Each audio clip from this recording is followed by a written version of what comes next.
ఇక మీదటి నుంచి daily life of immortal king season 4 weekly ఒక్క ఎపిసోడ్ ఎక్స్ప్లెయిన్ చేయడానికి అయితే ట్రై చేస్తా. సో ఇంకా ఎపిసోడ్ స్టార్టింగ్ లోనే సన్లాండ్ ఇన్సిడెంట్ తర్వాత ఫ్రాగీ అయితే వాంగ్లింగ్ తో పాటే ఉంటుందని చెప్తారు. ఇంకా ఫ్రాగీ అలా కాసేపు రెస్ట్ తీసుకుంటుంటుంది. ఇంకా లింగ్ అయితే ఏదో పని చేసుకుంటుంటాడు. తర్వాత ఫ్రాగీ లింగ్ దగ్గరికి వెళ్తుంది. అప్పుడే జింకే మీకు తెలిసే ఉంటుంది కదా, సో అతనైతే మాస్టర్ ని అనవసరంగా డిస్టర్బ్ చేయొద్దు, ఎందుకంటే హెవెన్ వే ట్రాన్సాక్షన్ లో ఇది కూడా ఒక పార్ట్ కాబట్టి అని చెప్తాడు. దానికి ఫ్రాగీ అయితే ఇదంతా సన్ రాంగ్ వల్లే జరిగింది, తనకి లింక్ పవర్స్ గురించి తెలుసు అని చెప్పేసరికి జింకే అయితే కరెక్టే, కానీ మిగతా వాళ్ళకి తెలియకోకుండా చూసుకోవాలి అని చెప్తాడు. తర్వాత లింగ్ అయితే అయిపోయింది, టయాన్ రిక్వెస్ట్ వ్యాలిడేషన్ అని చెప్తాడు. అప్పుడే ఆ టాయ్ అయితే ల్యాప్టాప్ లో ఉండేదాన్ని like some kind of scan లాగా చేసి సక్సెస్ఫుల్ అని చెప్తుంది. ఇంకా ఫ్రాగీ అయితే అయినా నువ్వు గ్రాండ్ ఫర్గెటింగ్ టెక్నిక్ ని యూజ్ చేయొచ్చు కదా అని అడిగేసరికి లింగ్ అయితే యూజ్ చేయొచ్చు కానీ దానికి సైడ్ ఎఫెక్ట్స్ ఉన్నాయి, అందువల్లే మా నాన్న చూసుకుంటాడులే, వదిలేసే దాని గురించి అని చెప్తాడు. అండ్ ఇంతకీ ఆ బొమ్మ ఏంటంటే వే ఆఫ్ హెవెన్ అనమాట. అండ్ ఈ విషయం తెలుసుకున్న ఫ్రాగీ 2 అయితే ఇది పవర్ఫుల్ అయినా వే ఆఫ్ హెవెన్ కంటే పవర్ఫుల్ అయి ఉండదు,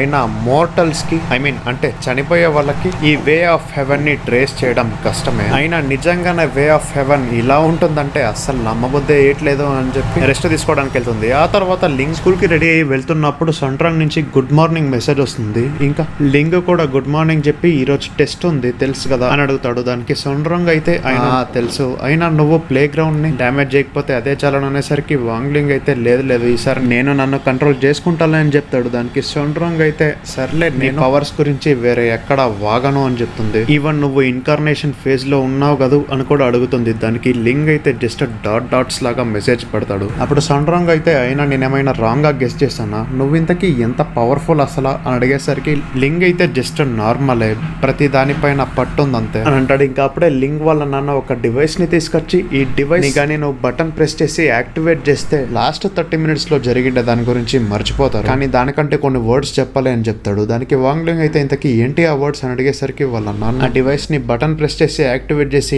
నీకు లైట్ పైన నమ్మకం ఉంది కదా అని అడుగుతాడు. కానీ ఇన్ఫాక్ట్ వాళ్ళ నాన్నే మొత్తం అంతా మర్చిపోతాడు అనమాట. మళ్ళీ దాని గురించి ఇంకో హాఫ్ అన్ అవర్ తర్వాత వాంగ్లింగ్ కి ఎక్స్ప్లెయిన్ చేయడానికి చూస్తాడు. అప్పుడు వాంగ్లింగ్ అయితే తల కొట్టుకుంటాడు. ఇంకా ఆ తర్వాత ఆ డివైస్ ని తీసుకొని అక్కడి నుంచి వెళ్ళిపోతున్నప్పుడు వాళ్ళ నాన్న అయితే ఈ డివైస్ యూజ్ చేసినప్పుడు దగ్గరగా మాత్రం అస్సలు ఉండొద్దు అని చెప్తాడు. ఇంకా నెక్స్ట్ సీన్ ఒక క్లాస్ రూమ్ లో జరుగుతుంటుంది. అక్కడ ఉండే స్టూడెంట్స్ అందరికి టీచర్ ఏం చెప్తుందంటే మీరంతా ఫిజికల్ ఆర్ట్ క్లాసెస్ గురించి ఎదురు చూస్తున్నారన్న విషయం నాకు తెలుసు, కానీ ఒక సాడ్ న్యూస్ ఉంది, అదేంటంటే మీ ఫిజికల్ ఆర్ట్ టీచర్ కి ఆరోగ్యం అంతగా బాగోలేదు అని కొంచెం సాడ్ వాయిస్ తో చెప్తుంటుంది. కానీ డోర్ బయటే ఆ టీచర్ ఉంటాడనమాట. సో డోర్ ని తెరుచుకొని లోపల రావడానికి చూస్తున్నప్పుడు ఈ ఫీమేల్ టీచర్ అయితే డోర్ ని క్లోజ్ చేస్తుంది. సో అతను ఇప్పుడు నేర్పించే పరిస్థితుల్లో లేడు కాబట్టి ఈ రోజు స్పోర్ట్స్మెన్షిప్ స్కిల్స్ ని మీకు టీచర్ వాంగ్ నేర్పిస్తాడు. అండ్ మీకు ఏదైనా డౌట్స్ ఉన్నా నాతో మాట్లాడాలనుకున్న ఆఫీస్ కి రండి, అక్కడ మాట్లాడుకుందాం అని చెప్పి వెళ్ళిపోతుంది. అండ్ ఈసారి వాంగ్లింగ్ అయితే చెడదబ్బకోకుండా పవర్స్ ని కంట్రోల్ చేసుకోవాలి అని అనుకుంటాడు. ఆ తర్వాత వాళ్ళందరూ జిమ్ రూమ్ కి వెళ్తారు. అక్కడ కొంతమందికి మెయిన్ పాయింట్స్ కూడా పగులుతుంటాయి.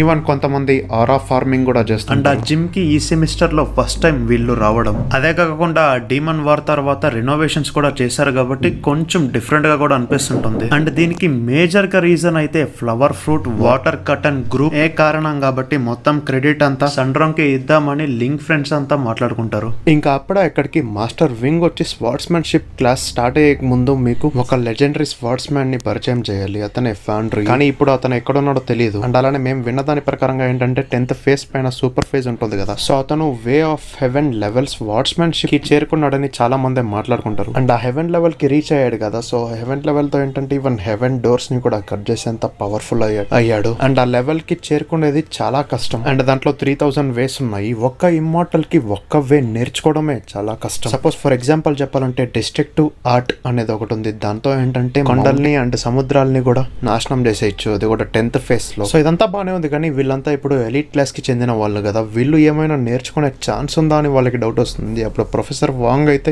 ఈ రోజే మీ ఛాన్స్ అని చెప్పి వెనకాల ఇన్ఫైనైట్ స్వార్డ్ ఫ్యాక్షన్ నుంచి తెచ్చిన వర్డ్లెస్ బుక్ ని రప్పిస్తాడు. అండ్ ఇది ఫ్యాక్షన్ 60 కి చెందిన నిధిలో ఒక భాగం కూడా, అందువల్లే వాళ్ళంతా ఎక్సైట్ అవుతారు. అండ్ దీన్ని యూజ్ చేయడానికి వాళ్ళ స్పిరిచువల్ ఫోర్స్ ని వాడాల్సి వస్తుంది. అండ్ ఆ స్పిరిచువల్ ఫోర్స్ ని వాళ్ళ చేతుల్లోకి తీసుకొని ఆ బుక్ పైన గట్టిగా ప్రెస్ చేయాలి. సో మీ కళ్ళని క్లోజ్ చేసుకొని మీ మనసు ద్వారా మొత్తం చూడండి. అంటే మీ బేసిక్ స్కిల్స్ ద్వారానే ఈ స్వార్డ్స్మెన్షిప్ మ్యాజిక్ ని నేర్చుకోగలుగుతారు. అండ్ థియరిటికల్ గా చెప్పాలంటే sword skills range just 1 level నుంచి 5 లెవెల్ దాకా మాత్రమే ఉంటుంది. అండ్ అలా స్వార్డ్స్మెన్షిప్ ని నేర్చుకున్నాక ఆ బుక్ డైరెక్ట్ గా స్కిల్స్ ని చూపిస్తుంది అని చెప్పి ప్రాక్టికల్ గా వాంగ్ అయితే చూపిస్తాడు. సో ఇప్పుడు మీరు కూడా ట్రై చేయండి అని చెప్పి క్లాస్ 1 ఫేజ్ 3 కి చెందిన కుగ్జాన్ అనే వ్యక్తిని ఫస్ట్ పిలుస్తాడు. సో అతనైతే 4th వాల్ ని బ్రేక్ చేసి మరి అంటే డైరెక్ట్ గా ఆడియన్స్ తో మాట్లాడతాడు అనమాట. ఈ స్టోరీ స్క్రీన్ ప్లే డైరెక్టర్ ని నేనే అని చెప్పి చాలా స్పీడ్ గా వెళ్ళి ఆ బుక్ పైన ప్రెస్ అయిపోతాడు. ఇంకా అప్పుడే మనకి పాస్ట్ లో జరిగిన ఒక సీన్ చూపిస్తారు. అండ్ స్టార్టింగ్ లో చెప్పా కదా ఒక బొమ్మ గురించి. ఆ బొమ్మతో అయితే వాంగ్లింగ్ నాకు రేపు టెస్ట్ ఉంది, సో ఎలాగైనా పవర్స్ ని కంట్రోల్ చేయాలి అండ్ దానికి నువ్వే మాకు హెల్ప్ చేయాలి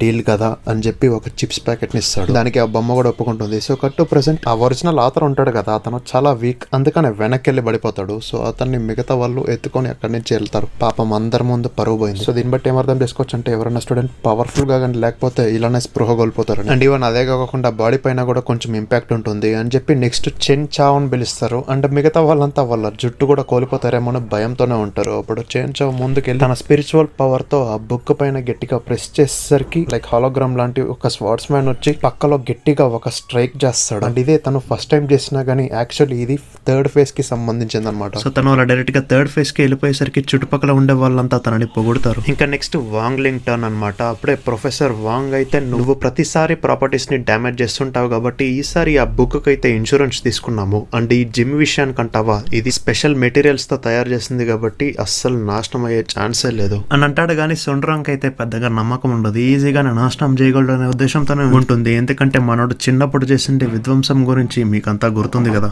అండ్ ఈవెన్ నువ్వు జాగ్రత్తగా చేయగలవా అని వాంగ్లింగ్ ని కూడా అడుగుతుంది. దానికి లింగ్ అయితే చేయగలుగుతా అని చెప్పి ముందుకెళ్లి జిన్ కా సహాయం అడుగుతాడు. ఎందుకంటే తనకి జస్ట్ 1% హెవెన్ వే స్వార్డ్స్మెన్షిప్ మాత్రమే తెలుసు కాబట్టి డ్యామేజ్ తక్కువ ఉంటుందని. ఇంకా తను అలా చేయి పెట్టంగానే వాంగ్లింగ్ కూడా చేయి ముందుకు చాపుతాడు. సో ఈ పవర్స్ ని ఆ బొమ్మ అస్సలు కంట్రోల్ చేయలేకపోతుంది. అంటే ఈసారి కూడా పెంట చేశానే అని లింగ్ అనుకుంటుంటాడు. ఇంకా అక్కడ ఆరోను చూసి అందరూ షాక్ అయిపోతారు. అండ్ స్టూడెంట్స్ అంతా అక్కడి నుంచి పారిపోవడమే మంచిది అని అనుకుని అంటారు. కానీ వాళ్ళకి అంత టైం ఉండిపోతారు. అప్పుడే ఆకాశం నుంచి ఒక పెద్ద స్వాడ్ వచ్చి జిమ్ మొత్తాన్ని డిస్ట్రాయ్ చేసేస్తుంది. ఆ ప్రొఫెసర్ అయితే ఇంతకీ అసలు ఎవడరా నువ్వు అని అడుగుతాడు. అండ్ స్టూడెంట్స్ చుట్టుపక్కలంతా స్పృహ కోల్పోయి ఉంటారు. ఇంకా వాంగ్ ఏమో జింకే సహాయంతో స్వాడ్ ని డిస్ట్రాయ్ చేస్తాడు. అండ్ ఆ జిమ్ ని మళ్ళీ నార్మల్ గా చేసి తన నాన్న ఇచ్చిన డివైస్ ని యాక్టివేట్ చేస్తాడు. సో దీని వల్ల ఏం జరుగుతుందో తెలుసు కదా, అందరూ జరిగినది మర్చిపోతారు. ఇంకా సండ్రో అయితే మళ్ళీ స్పృహ కోల్పోతున్నప్పుడు వాంగ్లింగ్ అయితే పట్టుకుంటాడు. అండ్ ప్రొఫెసర్ వాంగ్ ఏమో హాస్పిటల్ కి తీసుకెళ్ళండి అని చెప్తుంటాడు. అండ్ ఇదంతా దూరం నుంచి ఒక వ్యక్తి చూస్తుంటాడు. అండ్ అతనైతే మా మాస్టర్ కి చెందిన స్ప్లిట్ ద హెవెన్ డోరే కదా, అది కూడా జస్ట్ ఒకే స్ట్రైక్ తోనే అని అనుకుంటాడు. ఇంకా ఆ స్వార్డ్ స్పిరిట్ కూడా